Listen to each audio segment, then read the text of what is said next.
बात शुरू करना चाहूंगा। एक बहुत अद्भुत व्यक्ति हुआ है, उस व्यक्ति का नाम था नसरुद्दीन, एक मुसलमान फकीर। एक दिन सांझ अपने घर के बाहर निकला था किन्हीं मित्रों से मिलने के लिए। द्वार पर ही बचपन का बिछड़ा हुआ एक साथी घोड़े पर से उतरा। 20 वर्षों बाद वो मित्र उसे मिला था, गले वे दोनों मिल गए। लेकिन नसरुद्दीन ने कहा कि तुम ठहरो घड़ी पर, मैं किन्हीं को वचन दिया हूं, उनसे मिलकर अभी लौट आता हूं। दुर्भाग्य की वर्षों बाद तुम मिले हो और मुझे अभी घर से जाना पड़ेगा, लेकिन मैं जल्दी ही लौट आऊंगा। उस मित्र ने कहा तुम्हें छोड़ने का मेरा मन नहीं, वर्षों बाद हम मिले हैं, उचित होगा कि मैं भी तुम्हारे साथ चलूं, रास्ते में तुम्हें देखूंगा कि तुमसे बात भी कर दूंगा, लेकिन मेरे कपड़े सब धूल से भरे। अच्छा होगा अगर तुम्हारे पास दूसरे कपड़े हो तो मुझे दे दो। फकीर ने एक कपड़ा की जोड़ी बादशाह ने उसे भेंट की थी, सुंदर कोट था, टुकड़ी से वो अपने मित्र के लिए निकाल लाया। उसने उसे कभी पहना नहीं था, सोचा था कभी जरूरत पड़ेगी तो पहनूंगा। फिर फकीर था, वो कपड़े बादशाह ही थे, हिम्मत भी उसकी पहनने की पड़ी नहीं। मित्र ने जल्दी वे कपड़े पहन लिए। जब मित्र कपड़े पहन रहा था तब नसरुद्दीन को लगा कि ये तो भूल हो गई। इतने सुंदर कपड़े पहनकर वो मित्र तो एक सम्राट मालूम पड़ने लगा और नसरुद्दीन उसके सामने एक फकीर, एक भिखारी मालूम पड़े। रास्ते पर लोग मित्र की तरक्की देखेंगे जिसके कपड़े अच्छे थे। लोग तो सिर्फ कपड़ों की तरक्की देखते हैं और तो कुछ दिखाई नहीं पड़ता। जिनके घर ले जाऊंगा वो भी मित्र को ही देखेंगे, क्योंकि हमारी आंखें इतनी अंधी हैं कि सिवाय कपड़ों के और कुछ भी नहीं देखती। उसके मन में बहुत पीड़ा होने लगी कि ये कपड़े पहना के मैंने भूल कर ली है। लेकिन फिर उसे ख्याल आया कि मेरा प्यारा मित्र है, वर्षों के बाद मिला है, क्या अपने कपड़े भी मैं उसको नहीं दे सकता हूं? इतना मीन, इतनी क्षुद्र मेरी वृत्ति है, क्या रखा है कपड़ों में? समझाता हुआ वो अपने को चला, लेकिन रास्ते पर सारी नजरें उसके मित्र के कपड़ों पर अटक गई। रास्ते पर जिसने भी देखा वही गौर से देखने लगा। वो मित्र बड़ा सुंदर मालूम पड़ता। जब भी कोई उसके मित्र को देखता उसके मन में चोट लगती कि कपड़े मेरे हैं, और देखा मित्र जा रहा है। फिर अपने को समझाता कि कपड़े क्या किसी के होते हैं, मैं तो शरीर को तक अपना नहीं मानता, तो कपड़ों को अपना क्या मानना है, इसमें क्या हर्जा हो गया। समझाता बुझाता अपने को उस घर पहुंचा। भीतर जाके जैसे ही अंदर गया, परिवार के लोगों की नजरें उसके मित्र के कपड़ों पर अटक गई। फिर उसे चोट लगी, ईर्ष्या मालूम हुई, मेरे ही कपड़े हैं और मैं ही अपने कपड़ों के कारण दीनी हो गया हूं, बड़ी भूल हो गई। फिर अपने को समझाया, फिर अपने मन को दबाया, फिर मित्र का परिचय दिया। घर के लोग पूछने लगे कौन है ये? कहा मेरे मित्र है बचपन के, बहुत अद्भुत व्यक्ति है, जमाल इनका नाम है। रह गए कपड़े, तो कपड़े मेरे। लोग बहुत हैरान हुए, मित्र भी हैरान हुआ, नसरुद्दीन भी कह के हैरान हुआ। सोचा भी नहीं था कि ये सब मुझसे निकल जाएंगे, लेकिन जो दबाया था वो निकल जाता है। जो दबाओ वो निकलता है, जो सप्रेस करो वो प्रकट होगा। इसलिए भूल के गलत चीज मत दबाना, अन्यथा जीवन सारी गलत चीज की अभिव्यक्ति बन जाती है। घबरा गया बहुत, सोचा भी नहीं था कि निकल जाएगा। मित्र भी बहुत हतप्रभ हो गया। घर के लोग भी सोचने लगे कि क्या बात कही। बाहर निकल के मित्र ने कहा कि क्षमा करो, मैं तुम्हारे साथ दूसरे घर में नहीं जाऊंगा। ये तुमने क्या बात कही? नसरुद्दीन की आंखों में आंसू आ गए, क्षमा मांगने लगा, कहने लगा भूल हो गई, जवान पलट गई। जवान कभी भी नहीं पलटती है, ध्यान रखना। जो भीतर दबा हो वो कभी कभी जवान से निकल जाता है, जवान पलटती कभी भी नहीं। क्षमा कर दो, अब ऐसी भूल नहीं होगी। कपड़ों में क्या रखा है? लेकिन कैसे निकल गई ये बात? मैंने कभी सोचा भी नहीं था कि कपड़े किसके। सोचा यही था। आदमी वही नहीं कहता है जो भीतर सोचता रहता, कहता कुछ और, सोचता कुछ और। कहने लगा मैंने तो सोचा भी नहीं, कपड़े का तो मुझे ख्याल भी नहीं आया था, ये बात कैसे निकल गई? और घर से चलने और इस घर तक आने में सिवाय कपड़े के उसे और कुछ भी ख्याल नहीं आया। आदमी बहुत बेईमान, जो उसके भीतर ख्याल आता है कभी कहता भी नहीं, बाहर भी ये ख्याल आता है, और जो बाहर बताता है वो भीतर बिल्कुल नहीं होता। आदमी सरासर झूठ है। मित्र ने कहा मैं चलता हूं तुम्हारे, लेकिन अभी कपड़ों की बात। नसरुद्दीन ने कहा कपड़े तुम्हारे ही हो गए, तुमने पहले, अब मैंने लूंगा भी नहीं। कपड़ों में क्या रखा है? कह तो वो रहा था कि कपड़ों में क्या रखा है, लेकिन दिखाई पड़ रहा था कि कपड़ों में ही सब कुछ रखा है। फिर कपड़े बहुत सुंदर, वो मित्र बहुत अद्भुत मालूम पड़ रहा। चले रास्ते पर नसरुद्दीन फिर अपने को समझाने लगा कि कपड़े दे ही दूंगा मित्र को, लेकिन जितना सोचता था उतना ही मन होता था, एक बार भी पहने नहीं, एक बार भी आंखें कपड़ों की लोगों की रुकी नहीं। ऐसे दे दूंगा, लेकिन अपने को समझाया कि भूल हो गई, क्षमा में दे देना चाहिए। और अब कभी ये ख्याल भी नहीं लाऊंगा अपने मन में कि ये कपड़े मेरे हैं। दूसरे घर में पहुंचा, समझ के संयमी आदमी हमेशा खतरनाक होता है, क्योंकि संयम का मतलब होता है कि उसने कुछ भीतर दबा रखा है। सच्चा आदमी संयमी नहीं होता, सच्चा आदमी सिर्फ सच्चा होता है, उसके भीतर कुछ भी दबा नहीं होता। संयमी आदमी हमेशा झूठा होता है, जो ऊपर से दिखाई पड़ता उससे ठीक उल्टा उसके भीतर दबा होता, उसी को दबाने की कोशिश में वो संयमी हो गया हो। संयमी के भीतर हमेशा बारूद है, जिसमें कभी भी आग लग जाए तो बहुत खतरनाक है। और 24 घंटे दबाना पड़ता है जो दबाया है उसे, एक क्षण को भी फुर्सत दी, छुट्टी दी कि वो निकल के बाहर आ जाए। इसलिए संयमी आदमी को हॉलीडे कभी भी नहीं होता। 24 घंटे जब तक जागता है, हाँ नींद में बड़ी गड़बड़ हो जाती है, सपने में सब बदल जाता है। तो जिसको दबाया है वो नींद में प्रकट होने लगता है, क्योंकि नींद में संयम नहीं चलता। इसलिए संयमी आदमी नींद से डरते हैं, इसका पता है। संयमी आदमी कहते हैं कम सोना चाहिए, उसका और कोई कारण नहीं है। नींद तो परमात्मा का अद्भुत आशीर्वाद है, लेकिन संयमी डरता है, क्योंकि जो दबाया है वो नींद में धक्के मारता है, सपने बन के आता है। किसी तरह संयम साधना करके वो बेचारा नसरुद्दीन उस घर में घुसा, दबाए हुए है मन में वे कपड़े ही कपड़े, कपड़े ही कपड़े। कह रहा है कि मेरे नहीं है, अब तो मित्र के ही है, लेकिन जितना ये कह रहा है कि मेरे नहीं है, मित्र के ही, उतने ही वे कपड़े और भी मेरे मालूम पड़ रहे। मन को जिस बात के लिए इंकार करो, मन इंकार करो और मन दौड़ता है। इंकार बुलावा है, मन में ना का मतलब हाँ होता है, मन में भीतर ना का मतलब हाँ होता है। जिस बात को तुमने कहा नहीं, मन कहेगा हाँ यही। कपड़े मेरे हैं, मन कहने लगा, कौन कहता है कपड़े मेरे नहीं? और नसरुद्दीन की ऊपर की बुद्धि समझाने लगी कि नहीं, कपड़े तो मैंने दे दिए मित्र के। जब वे भीतर गए तब नसरुद्दीन कोई समझ भी नहीं सकता था कि भीतर कपड़ों से लड़ रहा। घर में जिससे बात ले गए एक पति मौजूद न था, सुंदर पत्नी मौजूद थी, उसकी आंखें एकदम कपड़ों पर अटक गई। नसरुद्दीन को धक्का लगा, इस सुंदर स्त्री में उसे भी कभी इतने प्रेम से नहीं देखा। पूछने लगी कौन है ये, कौन व्यक्ति है ये, कभी देखा नहीं। नसरुद्दीन ने कहा मेरे मित्र हैं, हालांकि कह रहा था, मालूम पड़ रहा था कि मेरे शत्रु हैं। कह रहा था मेरे मित्र हैं, लेकिन लग रहा था कि मेरे शत्रु इस दुष्ट को कहां साथ ले आए। जो देखो वही उसको देखता, और पुरुषों के देखने तक गनीमत थी, सुंदर स्त्रियां भी उसी को देख रही, तो फिर बहुत मुसीबत हो गई। मेरे मित्र हैं, बचपन के साथी हैं, बहुत अच्छे आदमी हैं, रह गए कपड़े, कपड़े उन्हीं के हैं, मेरे नहीं है। लेकिन कपड़े अगर उन्हीं के हैं तो कहने की जरूरत क्या है? कह गया, तब पता चला कि फिर भूल हो गई। भूल का नियम है, भूल अतियों पर होती है, एक्सट्रीम पर होती है। एक एक्सट्रीम से बचो, दूसरे एक्सट्रीम पर हो जाती है। भूल का नियम है, घड़ी के पेंडुलम की तरह चलती है भूल। इस कोने से फिर ठीक दूसरे कोने पर जाती है, बीच में नहीं रुकती भूल। भोग से जाएगी तो एकदम त्याग पे चली जाएगी, एक बेवकूफी छोटी दूसरी बेवकूफी पे पहुंच जाएगी। भोजन, ज्यादा भोजन से बचेगी, उपवास, वो ज्यादा भोजन से भी बचता,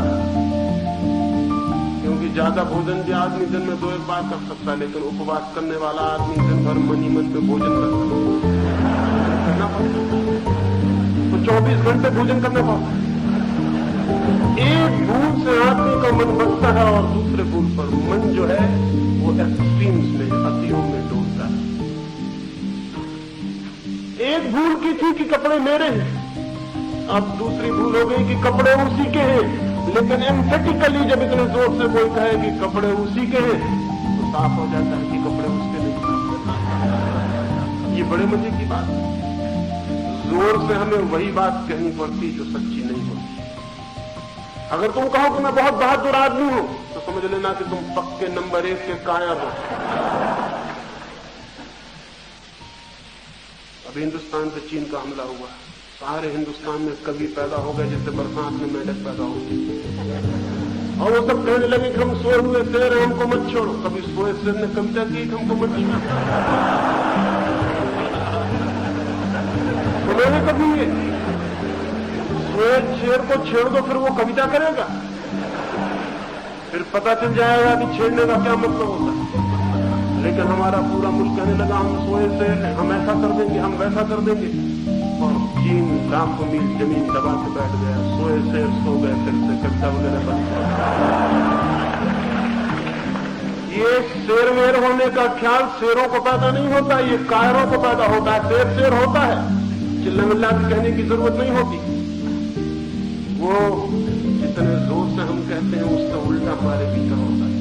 इसलिए जोर से कुछ कहते वक्त जरा समझ के मिल जाता। अगर किसी से कहो कि मैं तुम्हें बहुत प्रेम करता हूं तो संदिग्ध है वो प्रेम। प्रेम कहीं बहुत किया जाता है, बस किया जाता है या नहीं किया जाता है। लेकिन आदमी का मन पूरे वक्त नासमझियों के चक्कर में घूमता है। कह दिया नसरुद्दीन ने कि कपड़े कपड़े इन्हीं के हैं। कोई स्त्री भी हैरान हुई, मित्र भी हैरान हुआ। फिर वही बात बाहर निकल के उसने मतलब कहा क्षमा करो, अब मैं लौट जाता हूँ, गलती हो गई तुम्हारे साथ आज। क्या तुम्हें कपड़े ही कपड़े दिखाई पड़ रहे हैं? नसरुद्दीन ने कहा मैं भी नहीं समझता, आज तक जिंदगी में कपड़े मुझे दिखाई नहीं पड़े। ये पहले ही मौका है, क्या हो गया है मुझे? मेरे दिमाग में क्या गड़बड़ हो गई? लेकिन पहली भूल हो गई थी, उससे उल्टी भूल हो गई। अब कपड़ों की बात ही नहीं करूंगा, बस एक मित्र के घर और मिलने चलना है, फिर हम वापस लौट चले। और एक मौका मुझे और दो, तो जिंदगी भर के लिए अपराध मन में रहेगा कि मैंने मित्र के साथ कैसा व्यवहार किया। मित्र साथ जाने को राजी हो गया। सोचा अब और क्या करेगा, भूल बात खत्म हो गई है। दो बातें हो सकती थी, दोनों हो गई हैं। लेकिन भूल करने वाले बड़े इन्वेंटिव होते हैं, पता है? नई भूलें ईजाद कर लेते हैं जिनकी आपको पता भी ना हो। तीसरे मित्र के घर गए। अब की बार तो नसरुद्दीन अपनी छाती को दबाए पकड़े बैठा है कि कुछ भी हो जाए। लेकिन जितने जोर से किसी चीज को दबाओ उतने जोर ही मिलती है। जितने जोर से आप दबाते हो, जोर में जो ताकत आपकी लगती है वो उसी में चली जाती है जिसको आप दबाते हो। ताकत मिल गई उसे। अब वो दबा रहा है और पूरे वक्त पा रहा है कि मैं कमजोर पड़ता जा रहा हूं। वो कपड़े मजबूत हो जाए। कपड़े जैसी चीज फिजूल इतनी मजबूत हो सकती है कि नसरुद्दीन जैसा ताकतवर आदमी हारा जा रहा है उसके सामने।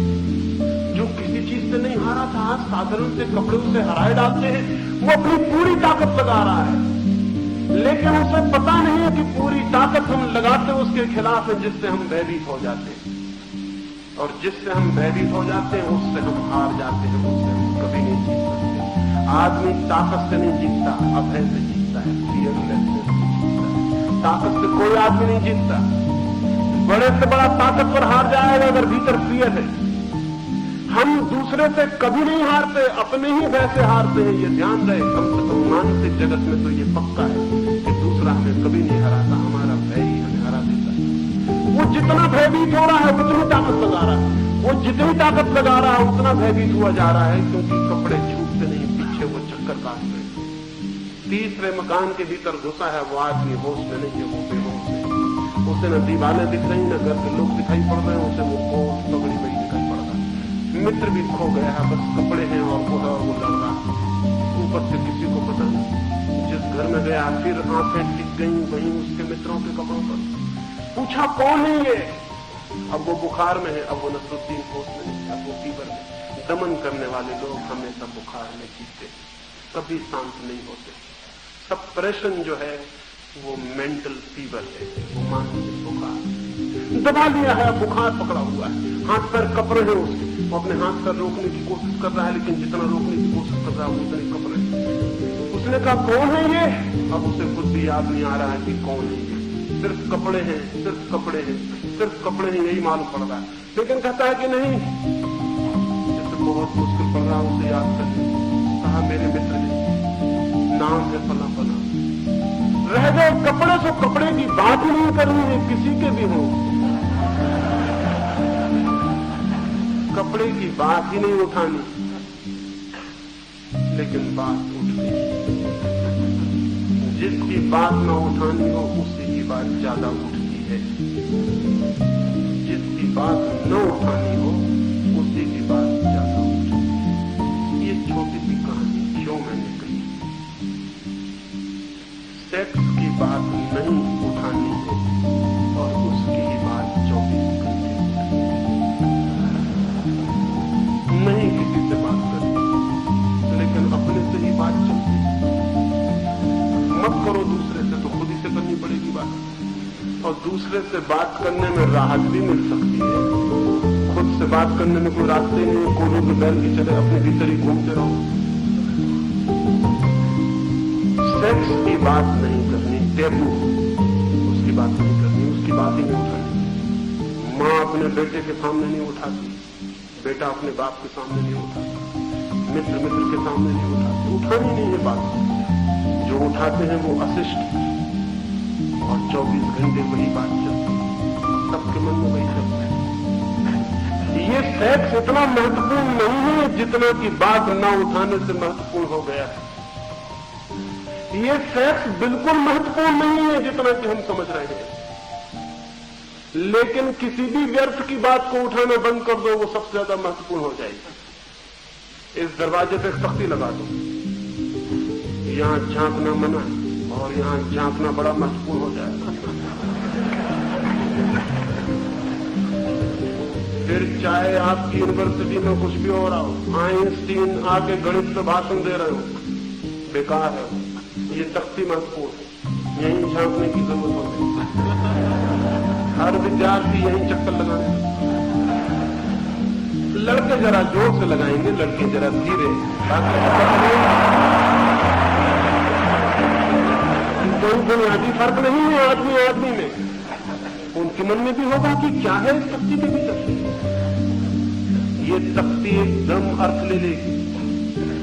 हाँ, कुछ जो अच्छे लड़के लड़कियां नहीं है, वो आके सीधा देख के झांकने लगे, वो बदनामी उठाएंगे कि अच्छे लोग नहीं है, तख्ती जहां लगी थी कि नहीं झांकना है, ये वहीं झांक रहे थे। जो भद्र हैं, सज्जन हैं, अच्छे घर के हैं, इस तरह के वहम जिनके दिमाग में है, वो इधर से तिरछी आंखें किए हुए निकल जाएंगे। आंखें तिरछी रहेंगी, दिखाई तख्ती ही पड़ेगी वहां से, और तिरछी आंखों से जो चीज दिखाई पड़ती वो बहुत खतरनाक है। दिखाई भी नहीं पड़ती और दिखाई भी पड़ती है, देख भी नहीं पाते, मन में भाव भी रह जाता है देखना का। फिर वो जो पीड़ित जन यहां से तिरछे तिरछे निकल जाएंगे, वो इसका बदला लेंगे किससे? जो झांक रहे थे उनसे। गालियां देंगे उनको कि बुरे लोग हैं, अशिष्ट हैं, सज्जन नहीं है, असाधु है। ये किससे बदला ले रहे हैं? वो इस तरह मन को सांत्वना, कंसोलेशन जुटा रहे हैं कि हम अच्छे आदमी हैं इसलिए हमने झांक कर नहीं देखा, लेकिन झांक के देखना तो जरूर था। वो मन कहे चला जाए, शाम होते होते अंधेरा गिरते गिरते वो आएंगे, क्लास में बैठ के पढ़ेंगे तब भी तख्ती दिखाई पड़ेगी, किताब नहीं। लेबोरेटरी में एक्सपेरिमेंट करते होंगे और तख्ती बीच बीच में आ जाएगी। सांझ तक वो आ जाएंगे। आना पड़ेगा आदमी के मन के नियम। इन नियमों का उल्टा नहीं हो सकता। हाँ, कुछ बहुत ही कमजोर होंगे, वो शायद नहीं आ पाए, तो रात सपने में उनको आना पड़ेगा। मन के नियम अपवाद नहीं मानते हैं, वहां एक्सेप्शन नहीं होता। जगत के किसी नियम में कोई अपवाद नहीं होता। जगत के नियम अत्यंत वैज्ञानिक, मन के नियम भी उतने ही वैज्ञानिक। ये जो सेक्स इतना महत्वपूर्ण हो गया है, ये वर्जना के कारण, वर्जना की तख्ती लगी है, उस वर्जना के कारण इतना महत्वपूर्ण हो गया है कि सारे मन को घेर, सारे मन को, सारा मन सेक्स के इर्द गिर्द घूमने लगा है। वो फ्रायड ठीक कहता है कि मनुष्य का मन सेक्स के आसपास ही घूमता है, लेकिन वो ये गलत कहता है कि सेक्स बहुत महत्वपूर्ण है इसलिए घूमता है। नहीं, घूमने का कारण है वर्जना, इनका विरोध, निषेध। घूमने का कारण है हजारों साल की परंपरा, सेक्स को टैबू, वर्जित, निंदित, गर्हित सिद्ध करने वाली परंपरा। सेक्स को इतना महत्वपूर्ण बनाने वालों में साधु संतों महात्माओं का हाथ है। उन्होंने तख्तियां लटकाई हैं वर्जना की। ये बड़ा उल्टा मालूम पड़ेगा, लेकिन यही सत्य है और कहना जरूरी है। मनुष्य जाति को सेक्सुअलिटी की, कामुकता की तरफ ले जाने का काम महात्माओं ने ही किया है। जितने जोर से वर्जना लगाई है उन्होंने, आदमी उतने जोर से आतुर होकर भागने लगा। इधर वर्जना लगा दी है, उसका परिणाम यह हुआ है कि सेक्स रग रग से फूट के निकल पड़ा है। कविता, थोड़ा खोजबीन करो, ऊपर की राख हटाओ, भीतर सेक्स मिलेगा।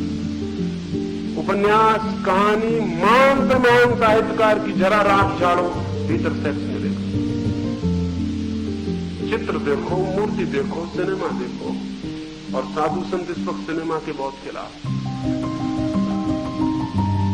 और उन्हें पता नहीं कि सिनेमा नहीं था, तो भी आदमी यही करता था। कालिदास के ग्रंथ पढ़ो, कोई फिल्म इतनी अश्लील नहीं बन सकती जितने कालिदास के वचन। उठा के देखो पुराना साहित्य, पुरानी मूर्तियां देखो, पुराने मंदिर देखो। जो फिल्म में खुदा है वो पत्थरों में खुदा मिलेगा। लेकिन आंख नहीं खुलती हमारी, अंधे की तरह पीते चले जाते हैं लकीरों को। सेक्स जब तक दमन किया जाएगा और जब तक स्वस्थ खुले आकाश में उसकी बात न होगी, और जब तक एक एक बच्चे के मन से वर्जना की तब्दीली नहीं हटेगी, तब तक दुनिया सेक्स के ऑब्सेशन से मुक्त नहीं हो सकती। तब तक सेक्स एक रोग की तरह आदमी को पकड़े रहेगा। वो कपड़े पहनेगा तो नजर सेक्स पर होगी, खाना खाएगा तो नजर सेक्स पे होगी, किताब पढ़ेगा तो नजर सेक्स पे होगी, गीत गाएगा तो नजर सेक्स पे होगी, संगीत सुनेगा तो नजर सेक्स पे होगी, नाचेगा तो नजर सेक्स पे होगी, सारी जिंदगी। अनातोले फ्रांस मर रहा था, मरते वक्त एक मित्र उसके पास गया और अनातोले जैसे अद्भुत साहित्यकार से उसने पूछा कि तुमसे मरते वक्त मैं ये पूछता हूं अनातोले, जिंदगी में सबसे महत्वपूर्ण क्या है? अनातोले ने कहा जरा पास आ जाओ, कान में ही बता सकता हूं। आसपास और लोग भी बैठे।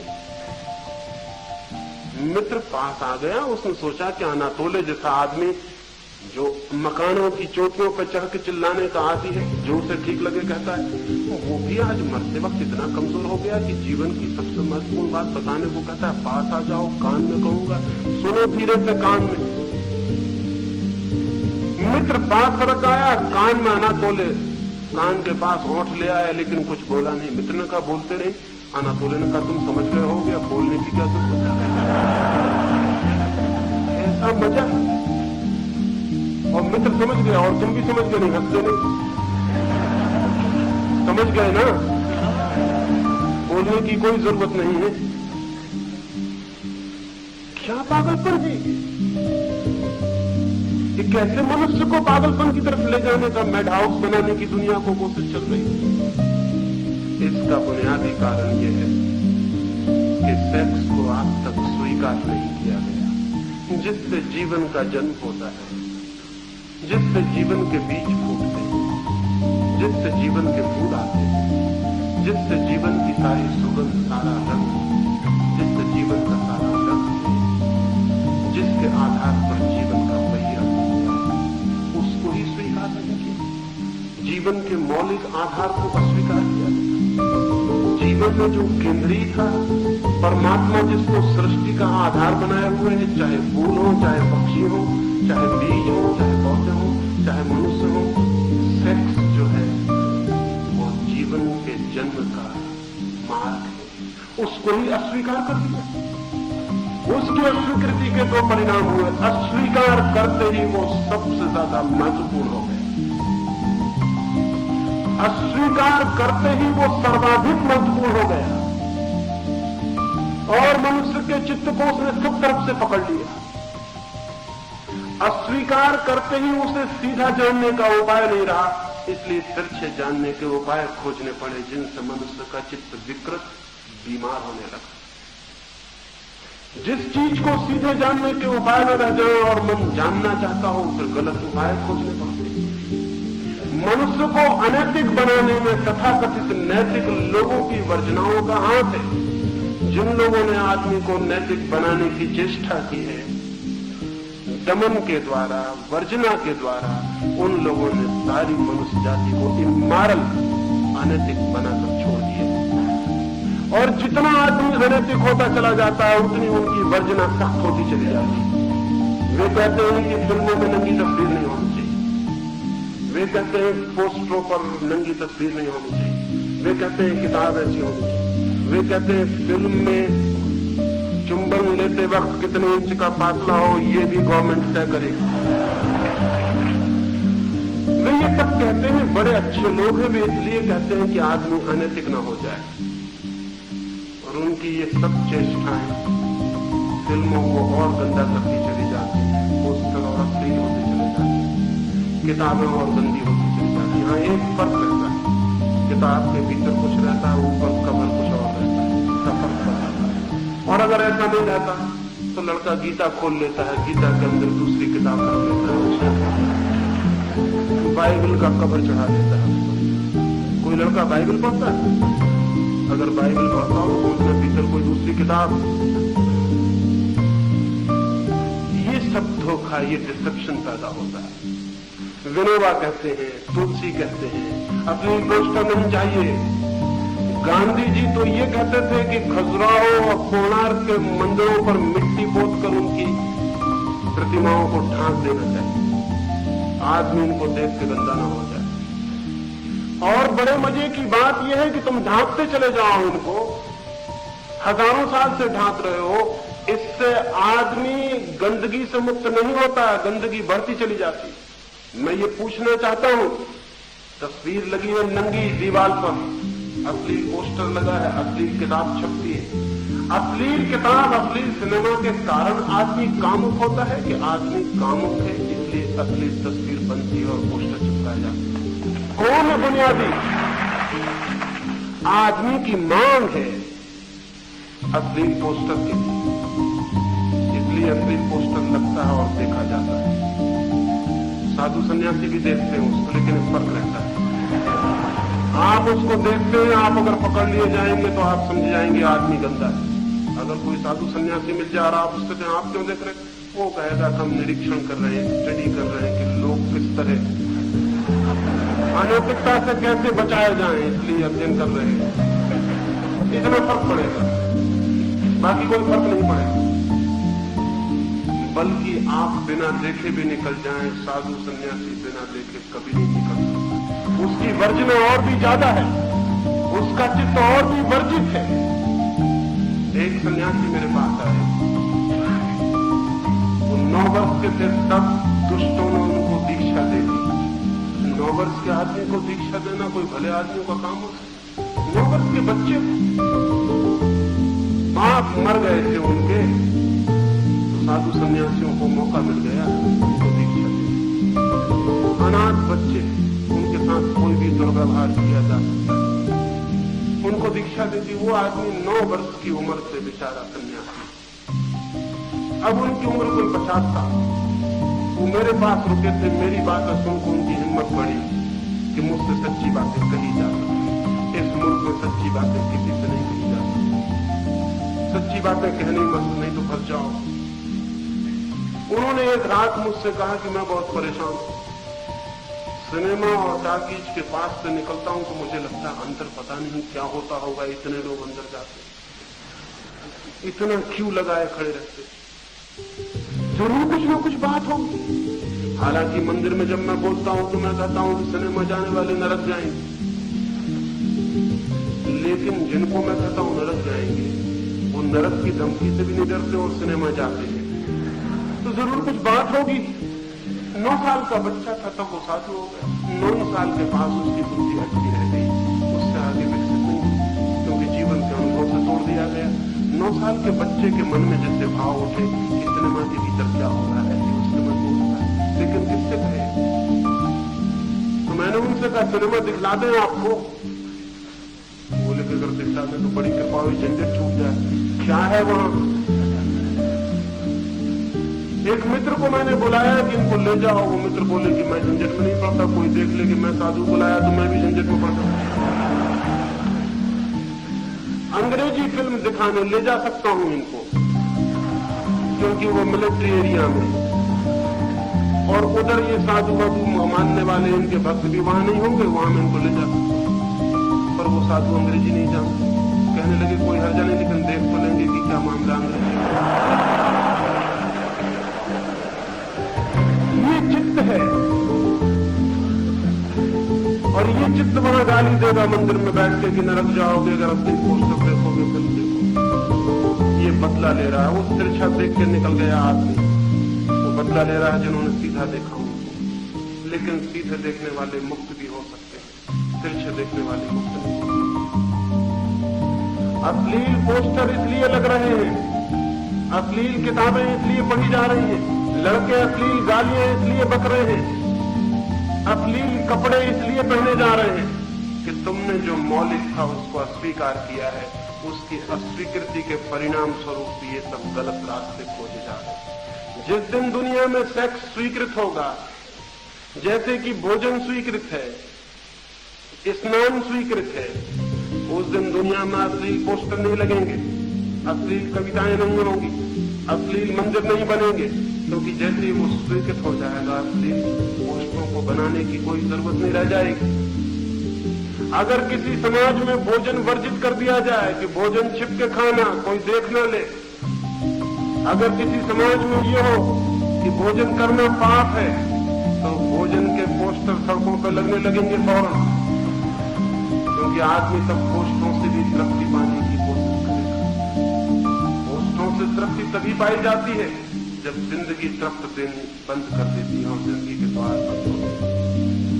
ये जो जितनी अश्लीलता और कामुकता और जितनी सेक्सुअलिटी है, ये सारी की सारी वर्जना का अंतिम परिणाम है। और ये मैं आने वाले युवकों से कहना चाहता हूं कि तुम जिस दुनिया को बनाने में संलग्न होगे, उसमें सेक्स को वर्जित मत करना, अन्यथा आदमी और भी कामुक से कामुक होता चला जाए। ये बात मेरी बड़ी उल्टी लगेगी। मुझे तो लोग अखबार वाले और नेतागण चिल्ला चिल्ला के घोषणा करते हैं कि मैं लोगों में काम का प्रचार कर रहा हूं।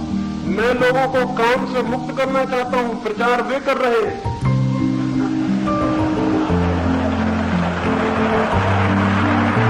लेकिन उनका प्रचार दिखाई नहीं पड़ता, उनका प्रचार दिखाई नहीं पड़ता, क्योंकि हजारों साल की परंपरा से उनकी बातें सुन सुन के हम अंधे और बहरे हो गए।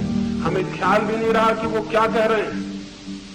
मन के सूत्रों का, मन के विज्ञान का कोई बोध भी नहीं रहा कि वो क्या कर रहे हैं, क्या करवा रहे हैं। इसीलिए आज पृथ्वी पर जितना कामुक आदमी भारत में है, उतना कामुक आदमी पृथ्वी के किसी कोने में नहीं। मेरे एक डॉक्टर मित्र इंग्लैंड एक मेडिकल कॉन्फ्रेंस में भाग लेने गए। हाइड पार्क में उनकी सभा होती थी, कोई 500 डॉक्टर इकट्ठे थे, बातचीत चलती थी, खाना पीना चलता था। लेकिन पास की एक बेंच पर एक युवक और एक युवती गले में हाथ डाले अत्यंत प्रेम में लीन आंख बंद किए बैठे थे। मित्र के प्राणों में बेचैनी होगी, भारतीय प्राण चारों तरफ झांक झांक के।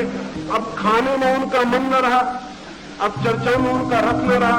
वो बार बार लौट कर उस बेंच की तरफ देखने लगे और मन में सोचने लगे पुलिस क्या कर रही है, इनको बंद क्यों नहीं कर रही? ये कैसा अश्लील देश है। लड़के और लड़की आंख बंद किए चुपचाप 500 लोगों की भीड़ के पास ही बेंच पर बैठे हुए प्रेम प्रकट कर रहे हैं। ये क्या हो रहा है? ये बर्दाश्त के बाहर है। पुलिस क्या कर रही है? बार बार वहां देखने का मन। पड़ोस के डॉक्टर ने, एक ऑस्ट्रेलियन डॉक्टर ने उनको हाथ से इशारा किया और कहा वहां बार बार मत देखिए, नहीं पुलिस वाला आपको आके उठा के ले जाए।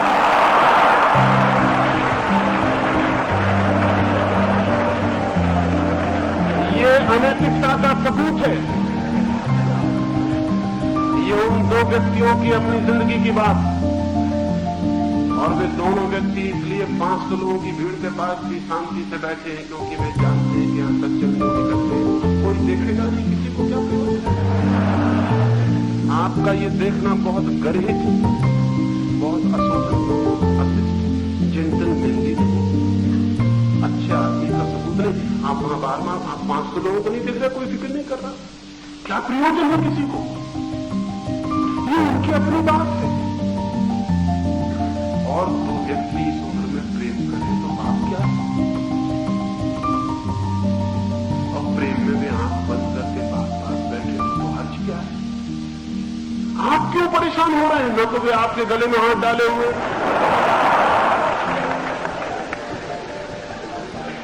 वो मित्र मुझसे लौट के कहने लगे कि मैं इतना घबरा गया कि ये कैसे लोग हैं। लेकिन धीरे धीरे उनकी समझ में ये बात पड़ी कि गलत वे ही थे। हमारा पूरा मुल्क एक दूसरे के दरवाजे में की होल रहता ना, उसमें से झांकता है कहां क्या हो रहा है, कौन क्या कर रहा है, कौन कहां जा रहा है, कौन किसके साथ है, कौन किसके गले में हाथ डाले, कौन किसका हाथ ले। क्या बदतमीजी है, कैसी संस्कारहीनता है। ये सब क्या है? ये क्यों हो रहा है? ये हो रहा है भीतर वो जिसको दबाया है वो सब तरफ दिखाई पड़ रहा है, वही दिखाई पड़ रहा है। विद्यार्थियों से मैं कहना चाहता हूं, तुम्हारे माँ बाप, तुम्हारे पुरखे, तुम्हारी हजारों साल की पीढ़ियां सेक्स से भयभीत रही हैं, तुम भयभीत मत रहना।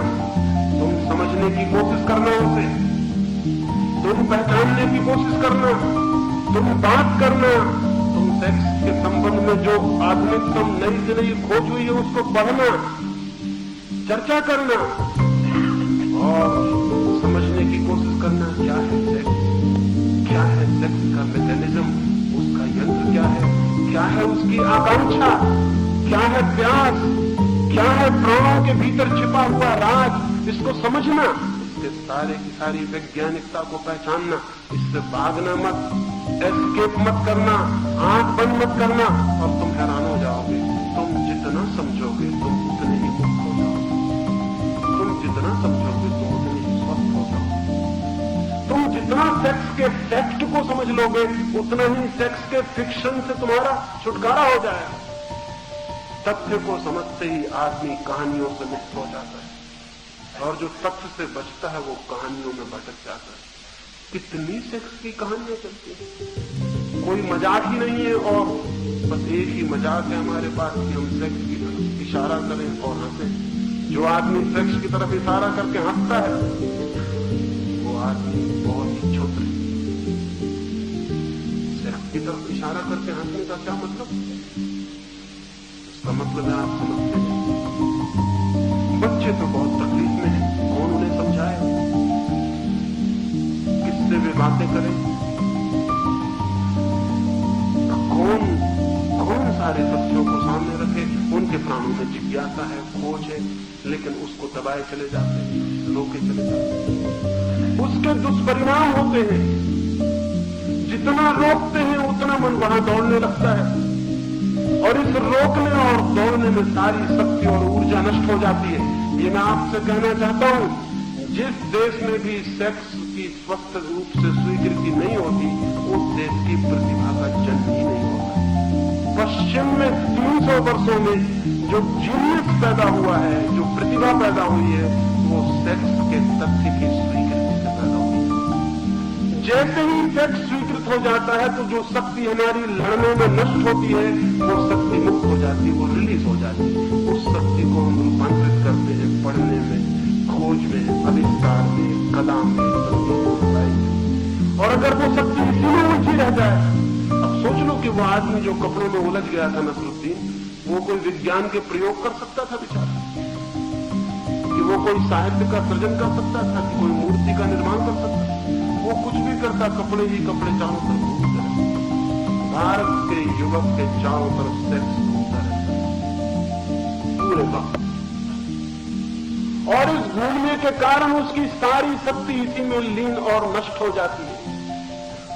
जब तक भारत के युवक की सेक्स के इस रोग से मुक्ति नहीं होती, तब तक भारत के युवक की प्रतिभा का जन्म नहीं हो सकता है। जिस दिन इस देश में सेक्स की सहज स्वीकृति हो जाएगी, हम उसे जीवन के एक सत्य की तरह अंगीकार कर लेंगे, प्रेम से, आनंद से, निंदा से नहीं, घृणा से नहीं। और निंदा घृणा का कोई कारण नहीं है, वो जीवन का अद्भुत रहस्य है, वो जीवन की अद्भुत मिस्ट्री है। उससे कोई घबराने की, भागने की जरूरत नहीं। जिस दिन हम इसे स्वीकार कर लेंगे, उस दिन इतनी बड़ी ऊर्जा मुक्त होगी भारत में कि हम आइंस्टीन पैदा कर सकते हैं, हम न्यूटन भी पैदा करेंगे, हम भी चांद तारों की यात्रा करेंगे। लेकिन अभी हम कैसे करें? लड़के लड़कियों के स्कर्ट के आसपास परिभ्रमण करें कि चांद तारों पर जाएं। लड़कियां 24 घंटे अपने कपड़ों को चुस्त चुस्त करने की कोशिश करें कि चांद तारों का विचार करें। ये नहीं हो सकता। ये सब सेक्सुअलिटी के रूप है, लेकिन हमें दिखाई नहीं पड़ता। कपड़ों का चुस्त चुस्त होते चले जाना सेक्सुअलिटी का रूप है। हम शरीर को नंगा देखना और दिखाना चाहते हैं, इसलिए कपड़े चुस्त चुस्त होते। सौंदर्य की बात नहीं है ये, क्योंकि कई बार चुस्त कपड़े शरीर को बहुत बेहुदा और भोंडा बना देते। हाँ, किसी शरीर पर चुस्त कपड़े सुंदर भी हो सकते, किसी शरीर पर ढीले कपड़े सुंदर हो सकते, और ढीले कपड़ों की शान ही और है, ढीले कपड़ों की गरिमा और है, ढीले कपड़ों की पवित्रता और है। लेकिन वो हमारे ख्याल में नहीं आएगा। हम समझेंगे ये फैशन है, हम समझेंगे कि ये कला है, अभिरुचि है, टेस्ट वेस्ट नहीं है, अभिरुचि भी नहीं है। वो जो हम जिसको छिपा रहे हैं भीतर, वो दूसरे रास्तों से प्रकट होने की कोशिश कर रहा है। लड़के लड़कियों का चक्कर काट रहे हैं, लड़कियां लड़कियों का चक्कर काट रही हैं, तो चांद तारों का चक्कर कौन काटेगा, कौन जाएगा वहां? और प्रोफेसर वो बेचारे दोनों एक दूसरे का चक्कर न काटने से बीच में पहरेदार बने हुए, वो कुछ औरों के हाथ काम नहीं है। जीवन के और किन्हीं सत्यों की खोज में उन्हें बच्चों को नहीं लगाना है। बस ये सेक्स से बच जाए, इतना ही काम कर दे तो कृतार्थता हो जाती है, परिणाम पूरा हो जाता है। ये सब कैसा रोग, ये कैसा डिसीव्ड माइंड है हमारा। नहीं, ये हम सेक्स के तथ्य की स्वीकृति के बिना इस रोग से मुक्त नहीं हो सकते। इस पूरी चर्चा में मैंने ये कहने की कोशिश की है, मनुष्य को क्षुद्रताओं से ऊपर उठना, जीवन के साधारण तथ्यों से जीवन के बहुत ऊंचे तथ्यों की खोज करनी है। सेक्स ही सब कुछ नहीं है, परमात्मा भी है इस दुनिया में, लेकिन उसकी खोज कौन करेगा? सेक्स ही सब कुछ नहीं है इस दुनिया में, सत्य भी है, उसकी कौन खोज करेगा? यहीं जमीन से हटके हम रह जाएंगे तो आकाश की खोज कौन करेगा? पृथ्वी के कंकर पत्थरों को हम खोजते रहेंगे तो चांद तारों की तरफ आंखें कौन उठाएगा? पता भी नहीं होगा उनको जिन्होंने पृथ्वी की ही तरफ आंख लगा के जिंदगी गुजार दी, उन्हें पता भी नहीं चलेगा कि आकाश में तारे, आकाश गंगाती है, रात के सन्नाटे में मोर बजाती है आकाश में। वो बेचारे कंकर पत्थर बीनने वाले लोग, उन्हें कैसे पता चलेगा कि और आकाश भी है? और अगर कभी कोई उनसे कहेगा कि आकाश भी है जहां चमकते हुए तारे हैं, वो कहेंगे सब झूठी बातचीत, सब कल्पना है, पत्थर ही पत्थर है। कभी रंगीन पत्थर भी होते, कभी गैर रंगीन पत्थर भी होते, बस इतनी ही जिंदगी है। नहीं, पृथ्वी से मुक्त होना है कि आकाश दिखाई पड़ सके, शरीर से मुक्त होना है कि आत्मा दिखाई पड़ सके, और सेक्स से मुक्त होना है ताकि समाधि तक पहुंच सके। लेकिन उस तक हम नहीं पहुंच सके।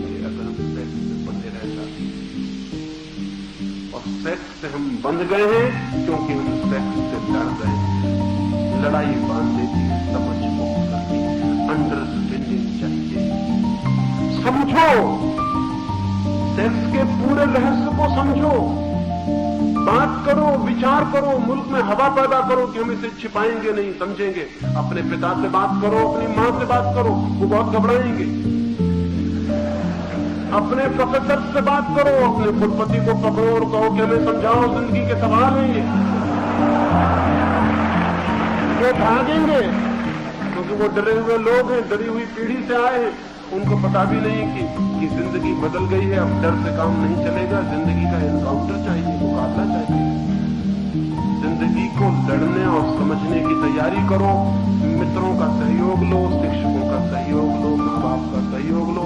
वो माँ गलत है जो अपनी बेटी को और अपने बेटे को वो सारे राज नहीं बता जाती जो उसने जाने, क्योंकि उसके बताने से बेटे और उसकी बेटियां फूलों से बच सकेंगी। उसके न बताने से उनसे भी उन्हीं फूलों की दौड़ने की संभावना है जो उसने खुद किया हो। वो बाप गलत है जो अपने बेटे को अपनी प्रेम की और अपनी सेक्स की जिंदगी की सारी बातें नहीं बता देता, क्योंकि पता करने से बेटा उन फूलों से बच जाएगा जो उसने किए हैं। शायद बेटा ज्यादा स्वस्थ हो सकेगा, लेकिन बाप इस तरह जिएगा कि बेटा को पता चले कि इसने कभी प्रेम ही नहीं किया।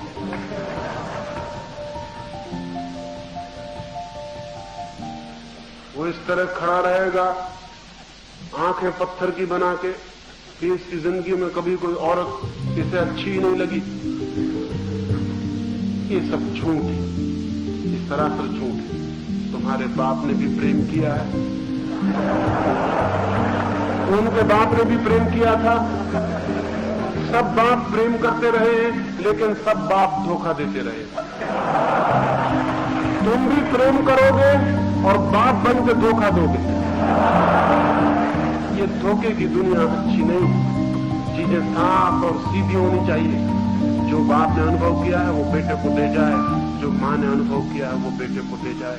जो ईर्ष्याएं उसने अनुभव की हैं, जो प्रेम अनुभव किए हैं, जो गलतियां उसने की हैं, जिन गलत रास्तों पर वो भटकी है और बर्मी है, उन सारी कथा को अपने बच्चों को जो नहीं दे जाते, वो बच्चों का हित नहीं करते, तो शायद दुनिया ज्यादा साफ होगी। हम दूसरी चीजों के संबंध में साफ हो गए। अगर केमिस्ट्री के संबंध में कोई बात जाननी हो तो सब साफ है, फिजिक्स के संबंध में कोई बात जाननी हो सब साफ है, भूगोल के बाबत जाननी हो कि टिम्बकटू कहाँ है, दुनिया कहाँ है, सब साफ है, नक्शा बना हुआ है। आदमी के बाबत कुछ भी साफ नहीं, कहीं कोई नक्शा नहीं। आदमी के बाबत सब झूठ है। इसलिए दुनिया सब तरह से विकसित हो रही, सिर्फ आदमी विकसित नहीं हो रहा। आदमी के संबंध में भी जिस दिन साइंटिफिक एटीट्यूड, चीजें साफ साफ देखने की हिम्मत हम जुटा देंगे, उस दिन आदमी का विकास निश्चित है। ये थोड़ी सी बातें मैंने कही, मेरी बातों को सोचना मान लेने की कोई जरूरत नहीं है। तो हो सकता है जो मैं कहूं बिल्कुल गलत हो। सोचना, समझना, कोशिश करना। हो सकता है कोई सत्य तुम्हें दिखाई पड़े, जो सत्य तुम्हें दिखाई पड़ जाएगा वो तुम्हारे जीवन में प्रकाश का दिया बन जाता है।